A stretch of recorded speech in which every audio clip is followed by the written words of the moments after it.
हरे कृष्ण। ठीक है, तो पढ़ते हैं। तो इस संशय पर यह श्लोक कह रहे हैं। देखिए क्या है।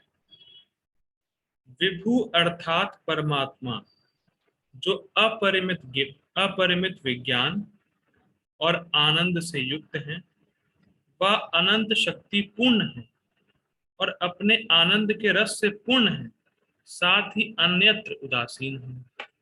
समझिए, विभू शब्द की व्याख्या हो रही है। विभू शब्द की व्याख्या ये है, अपरिमित विज्ञान है भगवान के पास। अपरिमित विज्ञान मतलब अनलिमिटेड नॉलेज। अपरिमित मतलब जिसकी कोई सीमा नहीं। ठीक है, अनलिमिटेड विज्ञान और अपने आनंद में पूर्ण है, अनंत शक्तियां हैं और भगवान उदासीन है। उदासीन शब्द बहुत बार आएगा। उदासीन का मतलब होता है न्यूट्रल। भगवान न्यूट्रल है। समझ में आता है न्यूट्रल मतलब ना किसी के फेवर में है ना किसी के अगेंस्ट में, न्यूट्रल में है। हरे कृष्णा। मेरी आवाज आ रही है? आ रही आ रही। मेरा लेकिन लैपटॉप हैंग हो गया। लग रहा है मेरे लैपटॉप को प्रोसेसर में नहीं आ रही है। हरी बोल, हरी हरी। लैपटॉप क्यों हैंग कर रहा है? ठीक है फिलहाल। अरे यार कृष्णा, एक सेकंड दीजिएगा।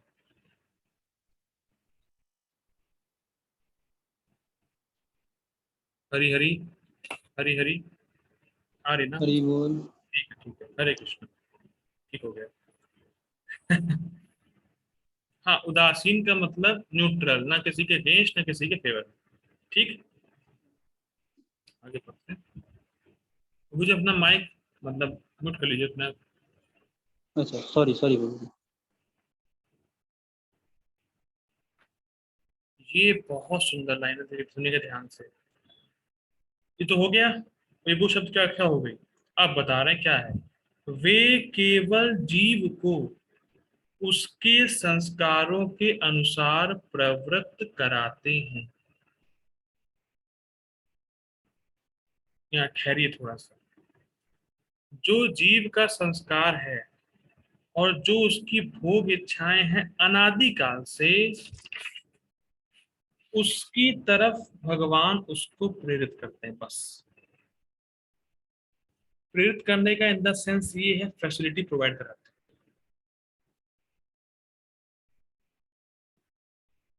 रिपीट करूंगा। परम पूज्य दादा गोविंद महाराज बता रहे थे हमने लेक्चर में, जब तक व्यक्ति भक्तों का संग नहीं करता या जब तक व्यक्ति भक्तों के संग में नहीं आता, तो भगवान ये ज्ञान तो दे देते हैं कि भोग कैसे करे, लेकिन ये ज्ञान कभी नहीं देंगे कि भक्ति कैसे करनी है। अनुभव है सबको। हर छोटा बच्चा भी जानता है खाना कैसे है। खाने के लिए कोई टीचिंग की जरूरत नहीं पड़ती। ठीक। तो जो भी भोग के कार्य हैं उसके लिए भगवान ज्ञान दे देते हैं, लेकिन जो भक्ति या ज्ञान है कि भक्ति कैसे करें वो आपको नहीं देंगे, तो भक्तों का संग नहीं होगा। और यही भगवान का काम अनादिकाल से है।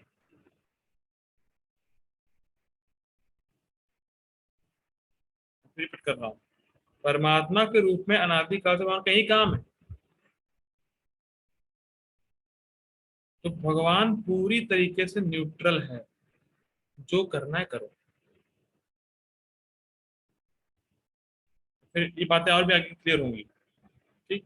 लेकिन ये बहुत सुंदर बात है, देखिए इसको पकड़े आप, कि जीव के संस्कार के हिसाब से भगवान उसको कार्यों में लगाते हैं, जो उसका खुद का संस्कार है। भगवान जबरदस्ती नहीं कर रहे हैं। जो उसका खुद का ही संस्कार है, जो उसकी खुद की ही भोग वासना है, उसको फैसिलिटेट कर रहे हैं। उसके लिए फैसिलिटी प्रोवाइड करा रहे हैं बस। बड़ा सूच पॉइंट है, देखिए इसको समझिए ऐसे। बहुत इंपॉर्टेंट पॉइंट है। अगर कोई मान लीजिए इस समय भक्ति कर रहा है, कोई व्यक्ति भक्ति में आ गया, भक्ति कर रहा है, तो भक्ति कर रहा है तो संस्कार पड़ रहे हैं उसके, तो हम लोग कल देखा था। भक्ति करेगा तो भक्ति के संस्कार पड़ेंगे, तो संस्कार भक्ति के पड़ गए तो ये कंफर्म है कि दोबारा भगवान आपसे भक्ति कराएंगे। ये बहुत इंपॉर्टेंट पॉइंट है। इसीलिए कल किसी ने माता जी ने पूछा भी कि भाई एक व्यक्ति भक्ति कर रहा है और अब छोड़ दिया है, कुछ ऐसा कुछ है कि अब वो दोबारा भक्ति में आएगा? भक्ति का संस्कार तो पड़ गया, भगवान संस्कार के हिसाब से उसको प्रेरित करेंगे या फैसिलिटी प्रोवाइड कराएंगे।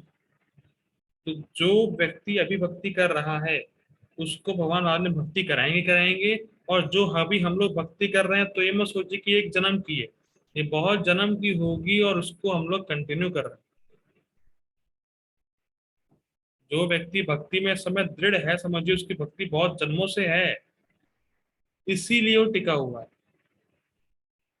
और जब तक भक्ति का संस्कार नहीं रहेगा, भगवान प्रेरित कैसे करेंगे? इस पॉइंट को समझिए। जब तक भक्ति का संस्कार ही नहीं रहेगा तो भगवान प्रेरित कैसे करेंगे? तो क्या भगवान जबरदस्ती किसी को भक्ति करा रहे, किसी को नहीं करा रहे? थोड़ा सा इसको ठंडे दिमाग सोचिए। भगवान जबरदस्ती नहीं कर रहे, संस्कार है भक्ति का, इसीलिए भक्ति में लगा रहे हैं। तो संस्कार, उसकी इच्छा वैसी है, संस्कार है तो मतलब उसकी इच्छा भी ऐसी आएंगी। लेकिन जिसका भक्ति का संस्कार ही नहीं पड़ा उसको भगवान भक्ति में कैसे लगाएंगे? इसीलिए हर कोई व्यक्ति भक्ति नहीं पकड़ रहा है, नहीं पकड़ पाता। जिसने कहीं ना कहीं भक्ति कर रखी है और जब वो ऐसे माहौल में संग में आता है तो फिर भगवान उसको प्रेरित करते हैं। संस्कार है तो, जबरदस्ती नहीं। इसको कैच कर पा रहे हैं कि भगवान जबरदस्ती नहीं करा रहे किसी से, जीव को उसके संस्कार के अनुसार ही प्रवृत्त कराते हैं भगवान। ठीक है, आगे और क्लियर होगा। आगे पढ़ते पहले। बुभुक्षु बुभुक्षु मतलब जो जीव भोग वासना से युक्त है। ठीक। बुभुक्षु जीव अनादि प्रधान वासना के बंधन के कारण प्राधानिक देह आदि धारणा करता है। बहुत सुंदर है, बहुत सुंदर है। देखिए बुभुक्षु जो है, जो भोग वासना से युक्त जीव है। अब यहाँ कह रहे हैं अनादि प्रधान वासना के बंधन। जो प्रधान है, प्रधान तो समझ ही गए होंगे प्रधान क्या होता है। चलिए फिर पूछ लेता हूँ, प्रधान क्या होता है, कौन बताएगा?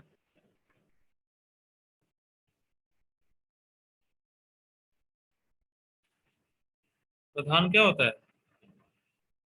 हरे कृष्ण बाबू जी। हाँ हरे कृष्णा, आपको बताइए प्रधान क्या? बाबू जी, वो स्टेट यूनिवर्स क्रिएट होने से पहले जिसमें तीनों गुण 1:1:1 में रहते हैं। ठीक, ठीक है, बड़ा सुंदर उत्तर है, सही सही उत्तर है। लेकिन प्रधान में जीव की भोग वासना भी रहती है, तो कल चर्चा की थी हम लोग। ठीक है ना? प्रधान में जीव की भोग वासना भी रहती है, तो उसी वासना के अकॉर्डिंग प्रधान के तत्वों से बना देह जीव धारण करता है। अब उसमें क्या लिखा हुआ था, जाइए जरा बैक। भगवान गले में डाल रहे हैं जबरदस्ती। ठीक। क्या कह रहे हैं यहाँ पे? जो भोग वासना से युक्त जीव है उसकी वासना प्रधान में है, और इसी वजह से उस वासनाओं के अकॉर्डिंग प्रधान के तत्वों से बना हुआ शरीर जीव धारण करता है। क्या भगवान जबरदस्ती कर रहे हैं? एक एक पॉइंट को वहां से यहाँ मिला पा रहे हैं, नहीं मिला पा रहे, क्या हो रहा है भाई?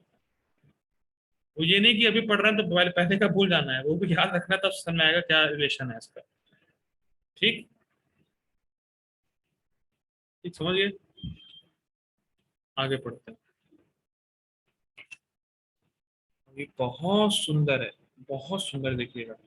वहां लिखा था भगवान जबरदस्ती करते हैं ना, देखिए यहाँ क्या लिखा है। अब ये सब होता कैसे? भाई कोई ये कह सकता है कि देखो भगवान का प्रदान तो भगवान ने किया, भगवान डाल रहे हैं। अब देखिए क्या लिखा हुआ है।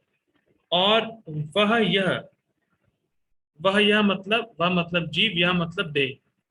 वह यह भगवान की सन्निधि मात्र से करता है, भगवान के साक्षात संपर्क से नहीं।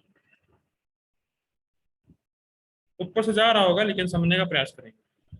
सन्निधि, आपने वो सुना है सानिध्य, हिंदी का वर्ड सानिध्य, वो समझते होंगे। यस प्रभु जी, सुना है। ठीक है, सानिध्य मतलब किसी के पास जाना, किसी के सानिध्य में रहना, मतलब अंतर में किसी के पास रहना, ठीक है, पास जाना। तो यहाँ पे कहा तो उसी का रूट वर्ड है सन्निधि, सन्निधि से सानिध्य आया है, ठीक। सन्निधि मतलब पास में रहना। जैसे फॉर एग्जाम्पल, अभी मैं आपके पास हूं कि नहीं हूं प्रभु जी? हाँ प्रभु जी हैं। क्या आप मुझे टच कर सकते हैं? नहीं। तो उसी सन्निधि मतलब ये होता है। सन्निधि मतलब पास में है लेकिन संपर्क में नहीं है। इसको ध्यान दीजिएगा, पास में तो है लेकिन संपर्क नहीं है, टच नहीं कर सकते, या कह सकते दूर से देखना, सन्निधि में दूर से देखना, ठीक। तो ये सब सन्निधि भगवान की सन्निधि मात्र से करता है। मतलब क्या है, भगवान पास में ही हैं और जीव की इच्छा को देखते हैं और उसको व्यवस्थित करते हैं, उसको व्यवस्था कराते हैं। फिर रिपीट कर रहा हूँ, ये तो पढ़ा ही ना आपने, जीव परमात्मा एक ही डाली में बैठे हुए हैं। तो परमात्मा पास में ही है लेकिन संपर्क नहीं, सन्निधि मतलब दूर से जीव को देख रहे हैं, जीव का संपर्क नहीं हो रहा भगवान से, ध्यान दीजिएगा। सन्निधि मतलब दूर से परमात्मा भगवान जीव की इच्छाओं को देख रहे हैं और उसके हिसाब से व्यवस्था कराते रहते हैं। ये सब जो भी होता है, देह का मिलना, है सब व्यवस्था कराते रहते हैं, लेकिन भगवान डायरेक्ट संपर्क में नहीं, संपर्क नहीं कर रहे हैं, दूसरे से देख रहे हैं। इसमें भगवान का डायरेक्ट कंट्रोल नहीं है, तो उसे दूर से देख रहे हैं। तो सर मैं, समझिए ऐसे, आप लीजिए मैग्नेट और आयरन नेल्स। मैग्नेट को, आयरन नेल्स को आप बिना मैग्नेट में चिपकाए भी कंट्रोल कर सकते हैं क्या? क्या उत्तर है?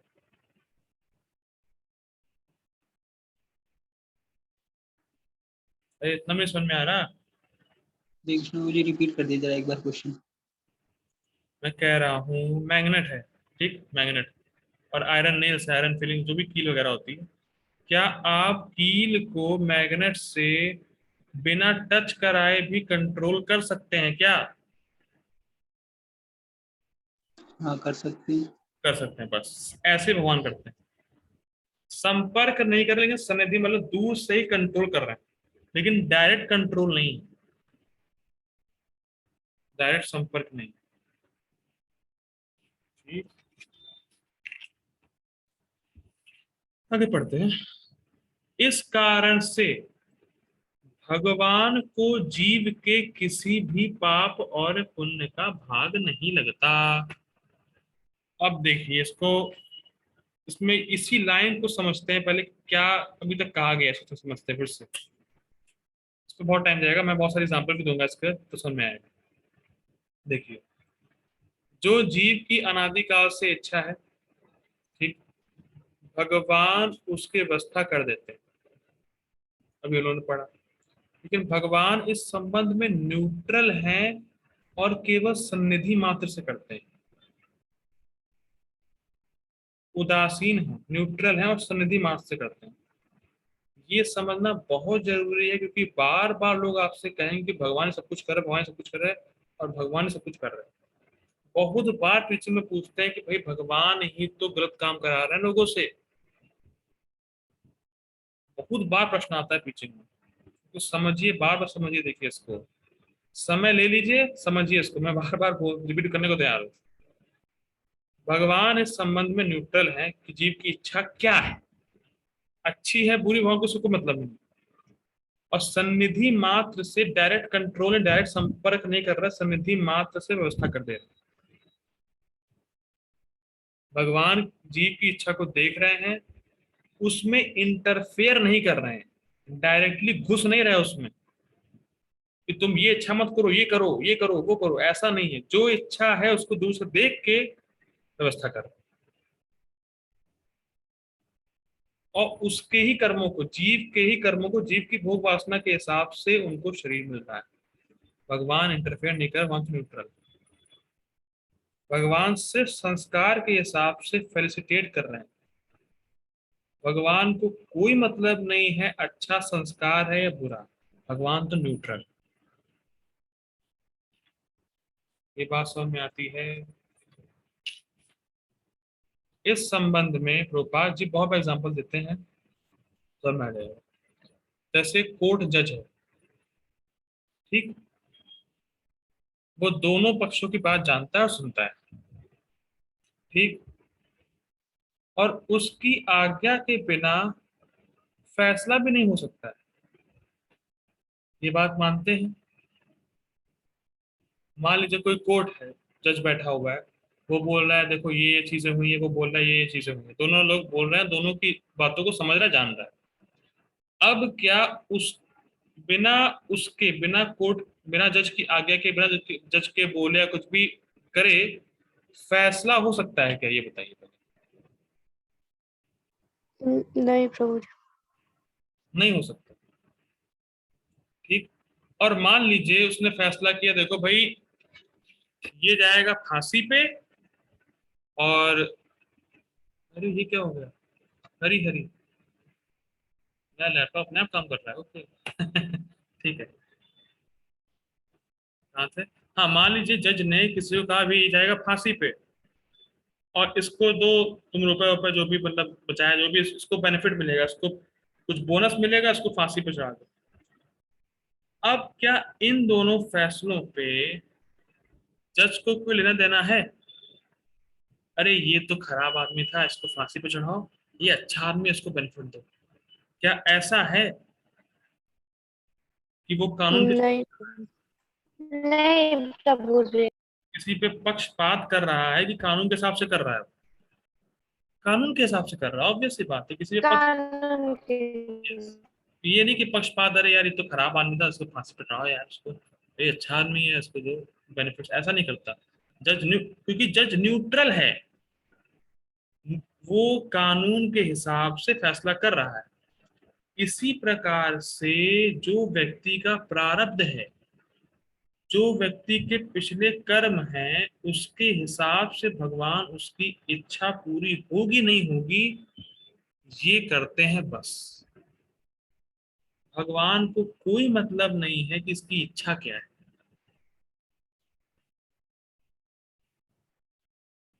जज को कोई लेना देना नहीं है कि जो उसको फांसी पर चढ़ाया उसके घर में कितने बच्चे हैं, कितने ये हैं, कितने, क्या मतलब उसको? तो मतलब है? कोई मतलब नहीं है। वैसे ही जीव की जो इच्छा है उसके प्रारब्ध के हिसाब से भगवान सैंक्शन करते हैं। जैसे मान लीजिए उसने कोर्ट जो लॉ है उसके हिसाब से फैसला दिया, ये फांसी पे, ये वो, उसी हिसाब से भगवान प्रारब्ध देखते हैं उस जीव का, और उसके हिसाब से उसकी इच्छा पूरी करते हैं। ये सिद्धांत है। भगवान न्यूट्रल है इस मामले में। जीव चाहे इच्छा करे। अच्छा, ये इंटरेस्टिंग बात है। सन्निधि का कौन मतलब है? कोर्ट, जज के बिना, जज के बिना कुछ भी कार्य नहीं होगा। मान लीजिए दो पक्ष खड़े हुए हैं, तो फैसला तब तक नहीं आएगा जब तक जज नहीं ऑर्डर देगा, ठीक। उसी प्रकार से चाहे जीव हो, उसकी इच्छा हो, प्रधान हो, सब कुछ हो, लेकिन अगर भगवान सैंक्शन नहीं करेंगे तो कुछ नहीं होगा। जब तक भगवान प्रकृति को ऑर्डर नहीं देंगे तब तक कुछ नहीं होने वाला। तो जज बैठा है, हाँ तुम लोग बोलते रहो, ठीक, हाँ ठीक है तुम लोग बोलते रहो, लेकिन जब तक फैसला नहीं सुनाएगा तब तक कुछ, जब तक ऑर्डर नहीं देगा तब तक फैसला नहीं होने वाला है कि क्या होगा, ये फांसी पर जाएगा कि इसको बोनस मिलेगा, क्या होगा। वैसे ही सनिधि का मतलब भगवान के बिना, भगवान के सैंक्शन के बिना जीव को भोग प्राप्त नहीं हो सकता।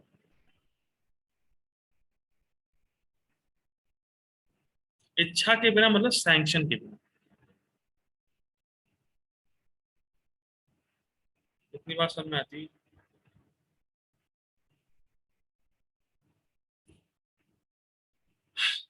थोड़ा सोच लीजिए, ठीक, समझ में आती थोड़ी बहुत, सुनेंगे तो बाकी क्लियर होगा, एक बार में वैसे ही समझ में नहीं आता। ठीक है, देखिए, विषमता का दोष भगवान में नहीं, मतलब चाहे तुम पाप करो चाहे पुण्य करो, अपने इच्छा के हिसाब से तुम्हारा, पाप करना चाहते हो पाप करो, पुण्य करना चाहते हो पुण्य करो, भगवान सिर्फ फैसिलिटी दे रहे हैं, और वो भी उस हिसाब से कि उसका पीछे बैकग्राउंड अकाउंट क्या है, उसके प्रारब्ध में है कि नहीं। भाई फैसिलिटी दे रहे हैं लेकिन पीछे का अकाउंट भी वो देख रहे हैं, उस हिसाब से उसका प्रारब्ध है कि नहीं है, क्योंकि सारी इच्छा तो पूरी हो नहीं जाती मेरी, किसी की सारी इच्छा तो पूरी होती नहीं है, वो तो प्रारब्ध में काल और कर्म में उसके है कि नहीं है, उसको देख के भगवान उसकी प्रेजेंट इच्छा को पूरी करते हैं। और विषम देखिए, विषम इसलिए नहीं है क्योंकि जो तुम्हारी इच्छा है वो करो। तो जैसे सिंपल जाइए, घर में परिवार में मान लीजिए दो बच्चे हैं, ठीक, एक पिता दो बच्चे। अब एक ने कहा कि भाई पापा मुझे ये करना है, इसके लिए मतलब मुझे ये काम करना है, और किसी ने कहा मुझे ये काम करना है। तो जो न्यूट्रल होगा वो कहेगा ठीक है तुम्हारी जो इच्छा, लेकिन जो तुम्हें उस इच्छा को पूरी करने के लिए चाहिए वो मैं दे दे रहा हूं। क्या भगवान ने इच्छा पे इंटरफेयर किया कि नहीं तुम्हें तो ये करना है, तुम पाप कैसे कर सकते हो, तुम्हें तो पुण्य ही करना है, और तुम पुण्य कैसे करो, तुम्हें तो पाप ही करना है, ये कोई चक्कर नहीं। सिर्फ फैसिलिटी देंगे, भाई तुम क्या चाहते हो, तुम्हारे प्रारब्ध में है कि नहीं है, ले जाओ। इसमें बहुत सिंपल और बहुत एक और अच्छा एग्जाम्पल है।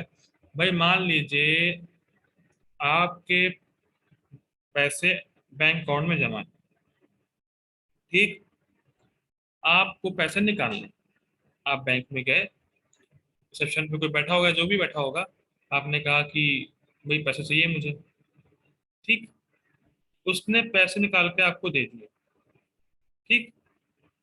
अब आप उस पैसे से कुछ भी करें, उसको क्या लेना देना उस आदमी से,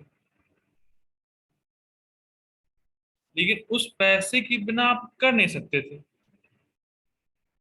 और जो भी आएगा किसी भी इच्छा से, अगर अकाउंट में रुपए हैं तभी तो मिलेंगे, ये बात समझ में आती है। वैसे ही अगर प्रारब्ध में है तभी तो होगा, तभी तो भगवान फैसिलिटी देंगे। अब इच्छा तुम्हारी जो करना करो,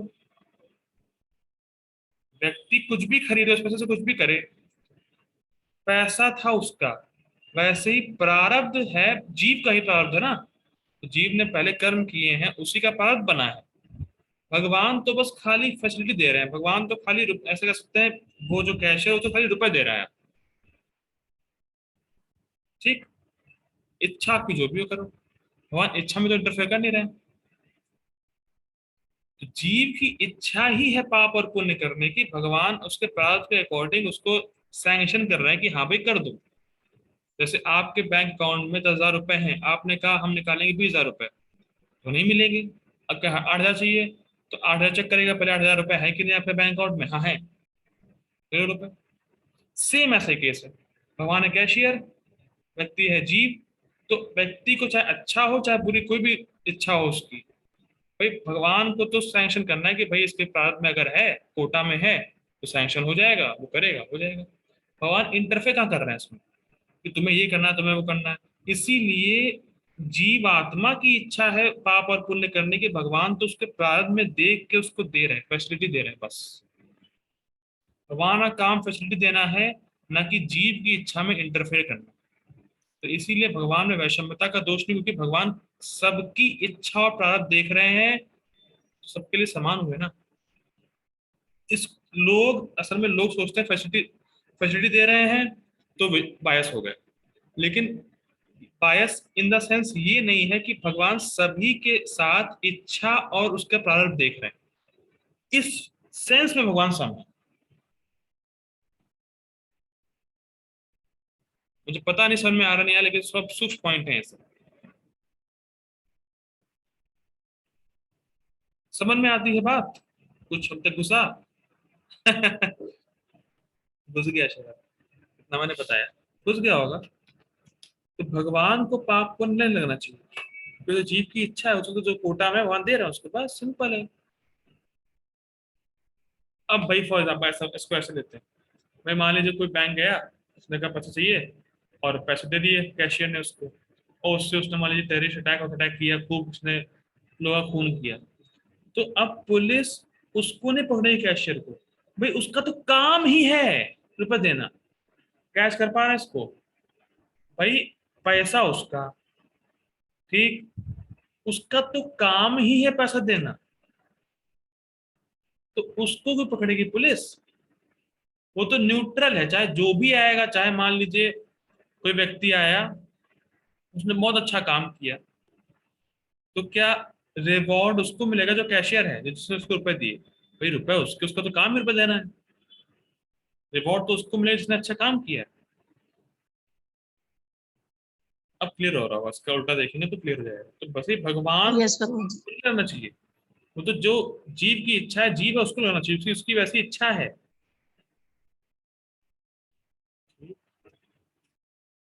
हरे कृष्णा, इसको समझ के मुक्ति हाथों में है। ठीक है, हरे कृष्ण। प्रभु जी हरे कृष्णा। हाँ, इसमें तो भगवान का कोई रोल है ही नहीं, सब हमारे प्रारब्ध के अनुसार ही हमारा पाप कर्म और पुण्य कर्म हो रहा है। बस ये भगवान का रोल है, भगवान को दे रहे हैं फैसिलिटी, बस इतना ही रोल है, वहां न्यूट्रल है सबके साथ। ठीक है, समझ आ गया होगा। विष्णु पुराण इस संबंध में कहता है, यथा सन्निधि मात्रेण, अच्छा सन्निधि शब्द की व्याख्या कर रहा है, बहुत सुंदर। यथा सन्निधि मात्रेण गंधा शोभाय जायते, मनसो नोपकृत मनसो नोपकृतत्वात् तथा सौ परमेश्वरः। बहुत सुंदर। अच्छा, सन्निधानाद यथाकाश कालद्याकारणं तरहो तथैवा परिणामेन विश्वस्य भगवान हरिः। विष्णु पुराण। तो पहले पढ़ता हूँ। जिस प्रकार गंध सन्निधि मात्र से ही मन में शोक उत्पन्न करती है, उसमें उपकार करने की भावना नहीं होती, उसी प्रकार परमेश्वर भी जीवों के संबंध में कार्य करते हैं। बहुत सुंदर, बहुत सुंदर। क्या मतलब है इसका? क्या मतलब है? मान लीजिए कोई फूल, कोई फ्लावर दूर है, लेकिन उसकी स्मेल आप क्या दूर से सूंघने में समर्थ हैं? बताइए वो प्रभु जी, कोई फूल दूर है, उसकी स्मेल आप सूंघ लेंगे ना? यस। ठीक है, सूंघ लेंगे। और जब सूंघेंगे तो मन में शोभ उत्पन्न होगा। शोभ मतलब कुछ सूंघा मैंने, कुछ सेंसेशन होगा, सूंघा मैंने, हाँ ये तो अच्छी स्मेल है, ये बुरी स्मेल है, ऐसा होता है। सूंघते हैं तो कुछ मन में सेंसेशन होता है, ठीक। तो जिस प्रकार फ्लावर दूर है और आप दूर से ही गंध को सूंघ लेते हैं और मन में शुभ उत्पन्न होता है आपके कि ये स्मेल अच्छी है या नहीं, और उस गंध में कोई उपकार की भावना नहीं होती कि मैं इसको सूंघा रही हूँ, मैं इसके नाक में जा रही हूँ, कितना बड़ा उपकार कर रही हूँ, गंध में ये भावना नहीं होती। गंध, कोई भी व्यक्ति खड़ा रहेगा किसी प्रकार का, तो गंध का तो काम ही है नाक में जाना। ऐसा होता है प्रभु जी कि मान लीजिए दो लोग खड़े हैं और फूल एक ही है, और एक कहे कि अरे मुझे सुगंध नहीं आ रही है, और आपको आ रही, लग रहा है जो है सुगंध जो है वो बुरा मान गई मुझसे। ऐसा होता है प्रभु जी, कभी सुना है आपने ऐसा? हाँ प्रभु जी, मतलब जब तक कोरोना वगैरह सर्दी जुकाम ना हो तब तक ठीक है। नहीं, फिर भी सच तो होता है ना, सर्दी जुकाम वो तो अलग हाँ। है, वो तो ऐसा तो नहीं है ना कि सुगंध कहे कि नहीं मैं नाक में जाऊंगी नहीं, आपके में जाऊंगी, ऐसा नहीं, ऐसा ऐसा नहीं है, ऐसा नहीं है। सुगंध के रिस्पेक्ट में देखना है। ठीक, तो सुगंध में कोई उपकार की भावना नहीं होती। तो उसी प्रकार से जीव के सन्निध में भगवान है, और भगवान उसकी इच्छा के अनुसार व्यवस्था कर रहे हैं। और ये भगवान कभी नहीं सोचते कि मैं इस पे उपकार कर रहा हूँ। उपकार ने भगवान को तो काम ही यही है। ठीक, सन्निधि समझ में आया? दूर से ही आपको स्मेल आ गई, फूल उधर है, फूल कहीं दूर है, लेकिन स्मेल आपको, उसका इफेक्ट आपको आ रहा है। तो वैसे ही भगवान दूर से ही रह के देते हैं फैसिलिटी जीव को, कि भगवान का काम ही वही है। तो भगवान किसी पे उपकार नहीं कर रहे हैं। ठीक, जैसे गंध उपकार नहीं कर रही। आगे पढ़ते हैं। सन्निधि मात्र से, ये बहुत बहुत सुंदर है, ये भी एग्जाम्पल है। सन्निधि मात्र से आकाश और काल स्वयं अविकृत रहते हुए एक पेड़ के परिणामों के कारण, एक पेड़ के परिणामों के कारण हैं, उसी प्रकार भगवान हरि इस विश्व के कारण मात्र सन्निधि से हैं, और वे स्वयं अविकृत रहते हैं। बहुत सुंदर। देखिए, परिणाम अगर यहाँ लिखा है एक पेड़ के परिणाम, परिणाम मतलब चेंजेस। ठीक, जो पेड़ के, जो ट्री के जो चेंजेस होते हैं, चेंजेस या कहते हैं फेजेस। तो पेड़ के परिणाम क्या, सॉरी, पेड़ के परिणाम क्या होते हैं? पेड़ का परिणाम ये है कि भाई बीज होगा, उससे कुछ कुछ निकलेगा, फिर पेड़ बनेगा, ऐसा होगा। ठीक, तो ये इस प्रोसेस में कि बीज लगाया और फिर थोड़ा सा बड़ा हुआ पेड़, और बड़ा हुआ, इस प्रोसेस में सबसे ज्यादा इंपॉर्टेंट क्या है?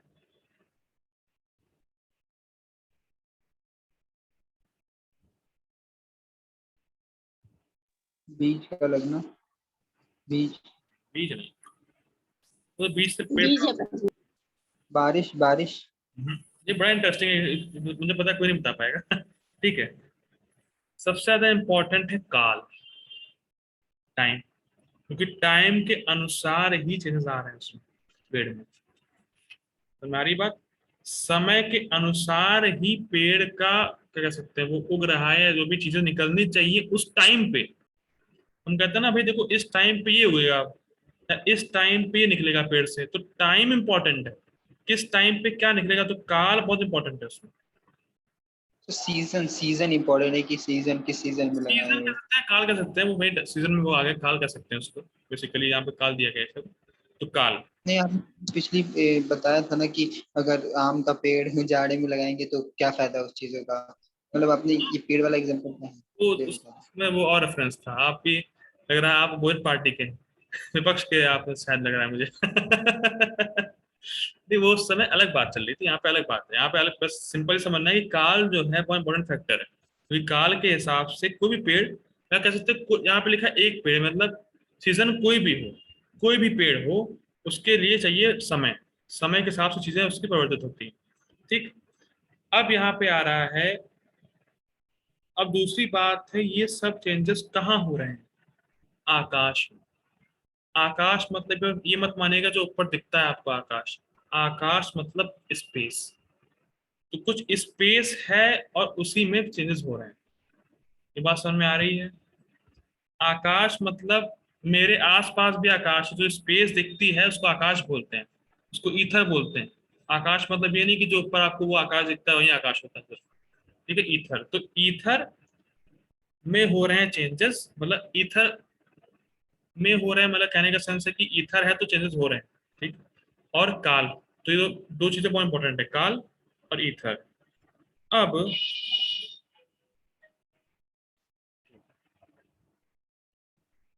ठीक है, अब पेड़ में परिणाम आ रहे हैं, पेड़ में परिवर्तन हो रहे हैं, तो क्या आकाश और काल में भी परिवर्तन आ रहा है?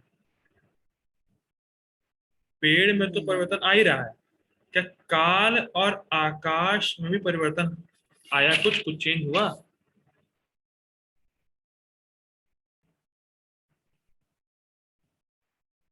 ये भी आपने बोला कि ईथर में चेंजेस हो रहे हैं। ईथर तो ईथर है ना। मैं पूछ रहा हूं कि अगर पेड़ में परिवर्तन आ रहा है, तो क्या आकाश और काल में भी आ रहा है, ये पूछ रहा हूँ। क्वेश्चन पूछो। नहीं प्रभु जी, नहीं नहीं प्रभु। नहीं आ रहा। इसी प्रकार से, बहुत सुनिए ध्यान से, इसी प्रकार से यहाँ कहा जा रहा है पूरे विश्व की सन्निधि मात्र से भगवान कारण है। इसका मतलब क्या है कि काल और आकाश के बिना पेड़ में चेंजेस हो नहीं सकते,